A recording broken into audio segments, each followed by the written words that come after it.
Om Shanti. Good morning, नमस्कार। 28/5/2021 प्रातः मुरली। ओम शांति। बाप दादा मधुबन। बाबा कहते हैं, मीठे बच्चे, बाप द्वारा तुम्हें जो सृष्टि के आदि मध्य अंत की नॉलेज मिली है, इसे तुम बुद्धि में रखते हो, इसलिए तुम हो स्वदर्शन चक्रधारी। प्रश्न है, रूह को पावन बनाने के लिए, बाबा कहते हैं, रूह को पावन बनाने के लिए रूहानी बाप कौन सा इंजेक्शन लगाते हैं? आज बाबा प्रश्न में कह रहे हैं, पूछ रहे हैं। तो बाबा का उत्तर है मन मना भाव का। यह इंजेक्शन रूहानी बाप के सिवाय कोई लगा नहीं सकता। बाप कहते हैं, मीठे बच्चे, तुम मुझे याद करो। बस याद से ही आत्मा पावन बन जाएगी। इसमें संस्कृति आदि पढ़ने की भी ज़रूरत नहीं है। बाबा कहते, बस तुम मुझे याद करो। इसमें संस्कृति आदि पढ़ने की ज़रूरत नहीं है। बाबा कह रहे, बाप तो हिंदी में सीधे शब्दों में सुनाते हैं। बाबा हिंदी में सीधे शब्दों में सुनाते हैं। रूह को जब यह निश्चय हो जाता है कि रूहानी बाप हमें पावन बनने की युक्ति बता रहे हैं, तो विकारों को छोड़ती जाती है आत्मा। बाबा कहते हैं, रूह आत्मा को जब यह निश्चय हो जाता है कि रूहानी बाप हमें पावन बनने की युक्ति बता रहे हैं, तो विकारों से छूटती जाती है। ओम शांति। ओम शांति का अर्थ तो बच्चों को समझाया है। आत्मा अपना परिचय देती है, मेरा स्वरूप शांत है और मेरा रहने का स्थान शांति धाम है। आत्मा अपना परिचय देती है कि मेरा स्वरूप शांत है और रहने का स्थान शांति धाम है, जिसको परम धाम निर्माण धाम भी कहा जाता है। बाप भी कहते हैं कि देह अभिमान छोड़ देही अभिमानी बनो। बाप को याद करो, वह है पतित पावन। यह कोई भी नहीं जानते कि हम आत्मा हैं, यहाँ आए हैं पार्ट बजाने। अब ड्रामा पूरा होता है, वापस जाना है। इसलिए कहते हैं, मुझे याद करो तो तुम्हारे विक्रम विनाश होंगे। इसको ही संस्कृति में कहते हैं मन मना भाव। बाप ने कोई संस्कृति में नहीं कहा है। बाप तो इस हिंदी भाषा में समझाते हैं। जैसे गवर्नमेंट कहती है एक ही हिंदी भाषा होनी चाहिए, बाप ने भी वास्तव में हिंदी में ही समझाया है। परंतु इस समय अनेक धर्म मत पंथ होने के कारण भाषाएं भी अनेक प्रकार की कर दी हैं। सतयुग में इतनी भाषाएं होती नहीं। बाबा कहते, सतयुग में इतनी भाषाएं नहीं होती हैं जितनी यहाँ हैं। गुजरात में रहने वालों की भाषा अलग है। जो जिस गांव में रहते हैं वह वहाँ की भाषा जानते हैं। अनेक मनुष्य हैं, अनेक भाषाएं हैं। सतयुग में तो एक ही धर्म है, एक ही भाषा थी। अभी तुम बच्चों को सृष्टि के आदि मध्य अंत की नॉलेज बुद्धि में है। यह कोई शास्त्र में नहीं है। ऐसा कोई शास्त्र नहीं जिसमें यह नॉलेज हो। बाबा कहते हैं, ऐसा कोई भी शास्त्र नहीं है कि जिसमें ये नॉलेज हो। ना कल्प की आयु का ही लिखा हुआ है, ना किसी को मालूम है। सृष्टि तो एक ही है। सृष्टि का चक्र फिरता रहता है। नई से पुरानी, पुरानी से नई होती है। इसको ही कहा जाता है सृष्टि चक्र, स्वदर्शन चक्र। बाबा कहते हैं, नई से पुरानी सृष्टि का चक्र फिरता रहता है। नई से पुरानी, पुरानी से नई होती है। इसको ही कहा जाता है स्वदर्शन चक्र। जिसको इस चक्र का नॉलेज है उसको कहा जाता है स्वदर्शन चक्रधारी। आत्मा को ज्ञान रहता है यह सृष्टि चक्र कैसे फिरता है, वह फिर कृष्ण को विष्णु को स्वदर्शन चक्र दे देते हैं। अब बाप समझाते हैं, उन्हों को तो नॉलेज थी नहीं। सृष्टि के आदि मध्य अंत का नॉलेज बाप ही देते हैं। यह है स्वदर्शन चक्र। बाकी कोई हिंसा की बात नहीं है जिससे गला कट जाए। बाबा कह रहे बाकी कोई हिंसा की बात नहीं है जिससे गला कट जाए। यह सब झूठ लिख दिया है। यह नॉलेज बाप के सिवाय कोई मनुष्य मात्र दे नहीं सकते। मनुष्य को कभी भगवान कह नहीं सकते, जबकि ब्रह्मा विष्णु शंकर को भी देवता कहा जाता है। जो बाप की महिमा है वह देवताओं की भी नहीं है। बाप तो राजयोग सिखा रहे हैं। ऐसे नहीं कहेंगे बच्चों की भी वही महिमा है जो बाप की है। बाबा कहते ऐसे नहीं कहेंगे कि बच्चों की वही महिमा है जो बाप की है। बच्चे फिर भी पुनर्जन्म लेते। बाबा कहते हैं बच्चे तो फिर भी पुनर्जन्म लेते हैं। बाप तो पुनर्जन्म में नहीं आते हैं। बच्चे बाप को याद करते हैं। ऊंचते ऊंच, बाबा कह रहे ऊंचते ऊंचा है भगवान, वह सदा पावन है। बच्चे पावन बन फिर पतित बनते हैं। बच्चों को एक तो मुक्ति चाहिए, दूसरा जीवन मुक्ति चाहिए। कहा जाता है मुक्ति तो सबको मिलती है, जीवन मुक्ति जो पढ़ेंगे उनको मिलती है। बाबा कहते मुक्ति तो सबको मिलती है, लेकिन जीवन मुक्ति उनको मिलेगी जो पढ़ेंगे। भारत में बरोबर जीवन मुक्ति थी, बाकी सब इतने मुक्तिधाम में थे। सतयुग में सिर्फ एक ही खंड था, लक्ष्मी नारायण का राज्य था। बाबा ने समझाया है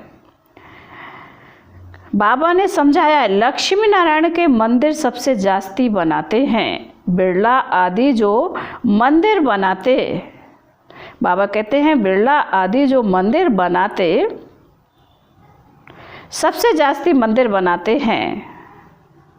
बिरला आदि जो मंदिर बनाते हैं वह यह नहीं जानते कि लक्ष्मी नारायण को यह बादशाही कहाँ से मिली, कितना समय राज्य किया, फिर कहाँ चले गए, कुछ भी नहीं जानते। तो जैसे गुड़ियों की पूजा हुई ना, इसको कहा जाता है भक्ति। आपे ही पूज आपे ही पुजारी। पूज और पुजारी में बहुत फर्क है। उनका भी अर्थ होगा ना, पतित उनको कहा जाता है जो विकारी हैं। क्रोधी को पतित नहीं कहेंगे। जो विकार में जाते हैं उनको पतित कहा जाता है। इस समय तुमको ज्ञान अमृत मिलता है। ज्ञान का सागर है ही एक बाप। बाबा ने समझाया यह भारत ही सतो प्रधान ऊंचते ऊंच था, अभी तमो प्रधान है। यह तुम्हारी बुद्धि में है, यहाँ कोई राजाई तो है नहीं। यह है ही प्रजा का प्रजा पर राज्य। सतयुग में बहुत थोड़े होते हैं, अभी तो कितने हैं। विनाश की तैयारियां भी होती हैं। दिल्ली परिस्तान तो बनना ही है, परंतु यह कोई नहीं जानते। वह तो समझते हैं यह न्यू दिल्ली है।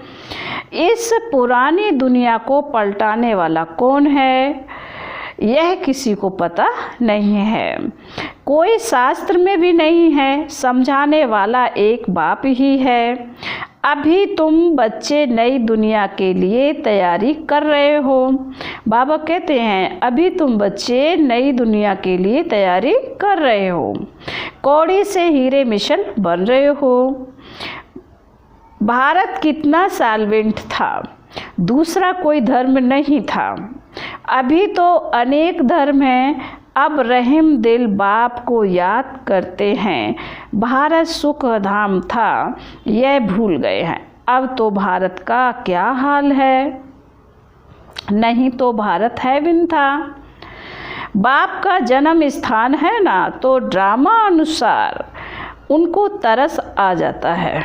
बाबा कहते हैं ये बाप का जन्म स्थान है, तो ड्रामा अनुसार उनको तरस आ जाता है। भारत तो प्राचीन देश है, कहते भी हैं बरोबर क्राइस्ट से 3000 वर्ष पहले भारत स्वर्ग था और कोई धर्म नहीं था। अभी यह भारत बिल्कुल पट आकर पड़ा। बाबा कहते हैं अभी यह भारत बिल्कुल पट आकर पड़ रहा है। गाते तो हैं भारत हमारा देश सबसे ऊंचा था, नाम ही था हेवन यानी स्वर्ग। भारत की महिमा का भी कोई को पता नहीं है। बाप ही आकर भारत की कहानी समझाते हैं। भारत की कहानी माना दुनिया की। इनको सत्यनारायण की कहानी कहा जाता है। बाप ही बैठ समझाते हैं। पूरे 5000 वर्ष पहले भारत में लक्ष्मी नारायण का राज्य था, जिन्हों के चित्र भी हैं, परंतु उन्हों को यह राज्य कैसे मिला? सतयुग के आगे क्या था, संगम के आगे क्या था? बाबा कह रहे सतयुग के आगे क्या था, संगम के आगे क्या था? कलयुग। यह है संगम युग, जिसमें बाप को आना पड़ता है, क्योंकि जब पुरानी दुनिया को नया बनाना हो तभी मुझे आना पड़ता है। बाबा कहते हैं जब पुरानी दुनिया को नया बनाना पड़ता है तब मुझे आना पड़ता है। पतित दुनिया को पावन बनाने मेरे लिए फिर कह दिया है सर्वव्यापी। युगे युगे आता है तो मनुष्य ही मूझ गए हैं। मनुष्यों को सिर्फ तुम जानते हो, तुम कौन हो? बोर्ड पर लिखा हुआ है प्रजापिता ब्रह्मा कुमार कुमारी। ब्रह्मा का बाप कौन है? शिव। ऊंचते ऊंच पीछे है ब्रह्मा, फिर ब्रह्मा द्वारा रचना होती है। प्रजापिता तो जरूर ब्रह्मा को ही कहा जाता है, शिव को प्रजापिता नहीं कहेंगे। शिव सभी आत्माओं का निराकार बाप है। बाबा कहते हैं फिर यहाँ आकर प्रजापिता ब्रह्मा द्वारा एडॉप्ट करते हैं। बाप समझाते हैं मैंने इसमें प्रवेश किया। बाबा कहते हैं मैंने इनमें प्रवेश किया। उन द्वारा तुम मुख वंशावली ब्राह्मण बने हो। बाबा कहते उनके द्वारा तुम ब्रह्मा मुख ब्राह्मण, बाबा कहते उनके द्वारा तुम मुख वंशावली ब्राह्मण बने हो। ब्रह्मा द्वारा ही तुमको ब्राह्मण बनाए फिर देवता बनाता हूँ। अभी तुम ब्रह्मा के बच्चे बने हो। ब्रह्मा किसका बच्चा? ब्रह्मा के बाप का कोई नाम है, वह है शिव निराकार बाप। वह आकर इनमें प्रवेश कर एडॉप्ट करते हैं, मुख वंशावली बनाते हैं। बाप कहते हैं मैं इनके बहुत जन्मों के अंत में प्रवेश करता हूँ, यह हमारा बन जाता है। संन्यास धारण करते हैं। किसका संन्यास कह रहे हैं? बाबा पूछ रहे किसका संन्यास? 5 विकारों का। घर बार छोड़ने की दरकार नहीं है। गृहस्थ व्यवहार में रहते पवित्र रहना है। मामेकम याद करो तो तुम्हारे विक्रम विनाश हो जाएंगे। बाबा कहते हैं मामेकम याद करो तो तुम्हारे विक्रम विनाश हो जाएंगे। यही योग है जिससे खाद निकलती जाती है और तुम सतो प्रधान बन जाते हो। भक्ति में तो भल कितने भी गंगा स्नान करे, जप तप आदि करे, नीचे उतरना जरूर है। सतो प्रधान थे, अब तमो प्रधान है, फिर सतो प्रधान कैसे बने? सो सिवाय बाप के कोई रास्ता बता ना सके। बाप तो बिल्कुल ही सहज रीति बताते हैं। मामेकम याद करो, यह आत्माओं से बात करते हैं, कोई गुजरातियों व सिंधियों से बात नहीं करते। यह है ही रूहानी ज्ञान, शास्त्रों में है जिस्मानी ज्ञान। रूहों को ही ज्ञान चाहिए, रूह ही पतित बना है। बाबा कह रहे रूह ही पतित बना है। उनको ही रूहानी इंजेक्शन चाहिए। बाप को कहा जाता है रूहानी अविनाशी सर्जन। वह आकर अपना परिचय देते हैं कि मैं तुम्हारा रूहानी सर्जन हूँ। तुम्हारी आत्मा पतित होने के कारण शरीर भी रोगी हो गया है। इस समय भारतवासी तथा सारी दुनिया नरकवासी है, फिर स्वर्गवासी कैसे बन सकती है। सो बाप समझाते हैं। बाप कहते हैं मैं ही आकर सब बच्चों को स्वर्गवासी बनाता हूँ। तुम भी समझते हो बरोबर हम नरकवासी थे। कलयुग को नरक कहा जाता है। अब नरक का भी अंत है। भारतवासी इस समय रौरव नरक में पड़े हैं। इसको सारवंटी भी नहीं कहेंगे। लड़ते झगड़ते रहते हैं। अब बाप स्वर्ग में ले जाने लायक बनाते हैं तो उनका मान चाहिए। बाबा हमें स्वर्ग में जाने लायक बनाते हैं तो उनका मान चाहिए। अपने धर्म शास्त्र को भी नहीं जानते, बाप को ही नहीं जानते। बाप कहते हैं मैंने तुमको पतित से पावन बनाया था, ना कि श्री कृष्ण ने। बाबा कह रहे हैं मैंने तुम्हें पतित से पावन बनाया था, ना कि श्री कृष्ण ने। श्री कृष्ण तो पावन नंबर 1 था। उनको कहते भी हैं श्याम सुंदर। कृष्ण की आत्मा पुनर्लेते लेते अब श्याम बनी है।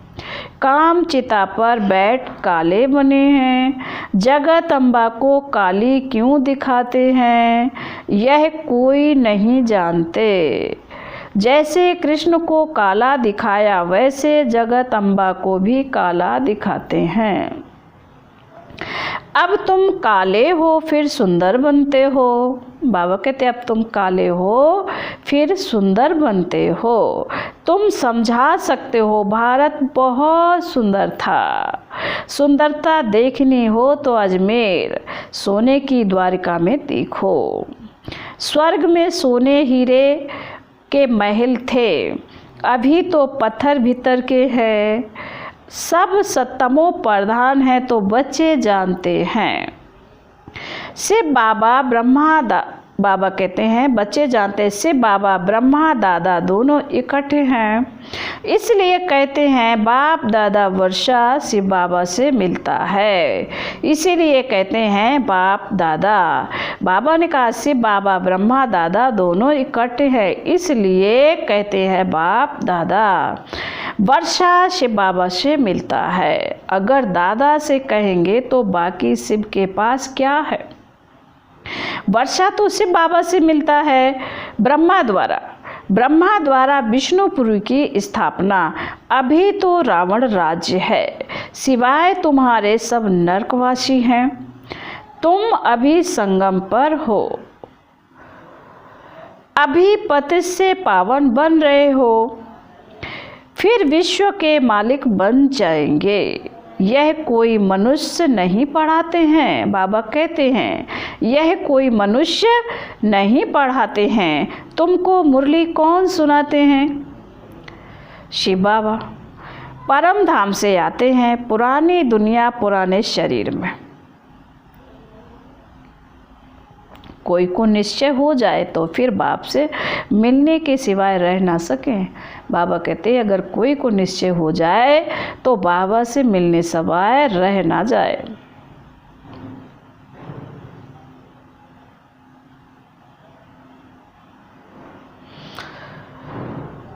बाबा कहते हैं अगर कोई को निश्चय हो जाए तो फिर बाप से मिलने के सिवाय रह ना सके।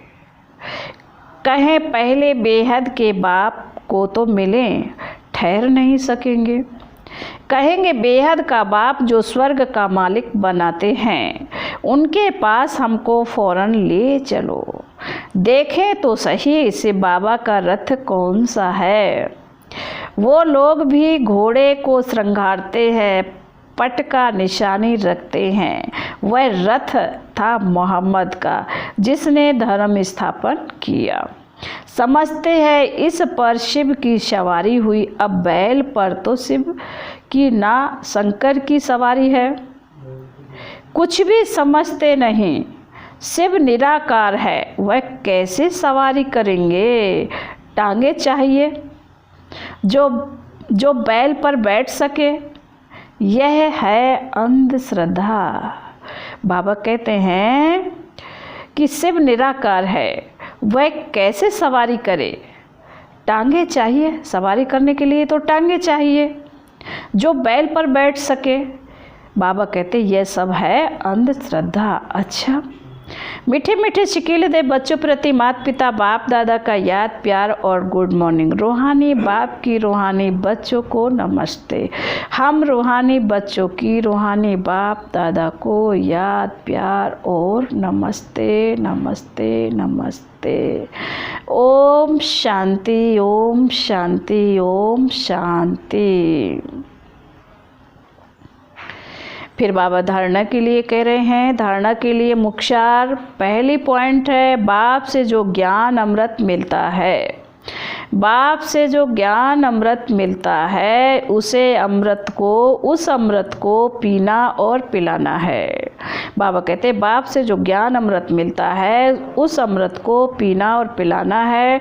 पुजारी से पूज्य बनने के लिए विकारों का त्याग करना है। नंबर 2, बाप जो स्वर्ग में जाने लायक बना रहे हैं उनकी हर बात माननी है, पूरा निश्चय बुद्धि बनना है। फिर बाबा का आज वरदान है।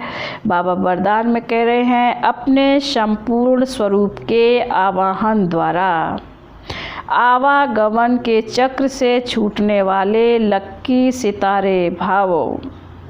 आज बाबा लक्की सितारे भव का वरदान दे रहे हैं। स्पष्टीकरण है, अब अपनी संपूर्ण स्थिति व पूर्ण स्वरूप का आवाहन करो तो वही स्वरूप सदा स्मृति में रहेगा। फिर जो कभी ऊंची स्थिति कभी नीची स्थिति में आने जाने का आवागमन का चक्र चलता है, बार बार स्मृति और विस्मृति के चक्र में आते हो, इस चक्र से मुक्त हो जाएंगे। वे लोग जन्म मरण के चक्र से छूटना चाहते हैं और आप लोग व्यर्थ बातों से छूट चमकते हुए लक्की सितारे बन जाते हो। बाबा कहते हैं वे लोग जन्म मरण के चक्र से छूटना चाहते हैं और आप लोग व्यर्थ बातों से छूट चमकते हुए लक्की सितारे बन जाते हो। आज बाबा का स्लोगन है। बाबा कहते हैं किसी भी विघ्न के बस होना, किसी भी विघ्न के बस होना अर्थात डायमंड पर दाग लगाना। किसी भी विघ्न के बस होना अर्थात डायमंड पर दाग लगाना। ओम शांति।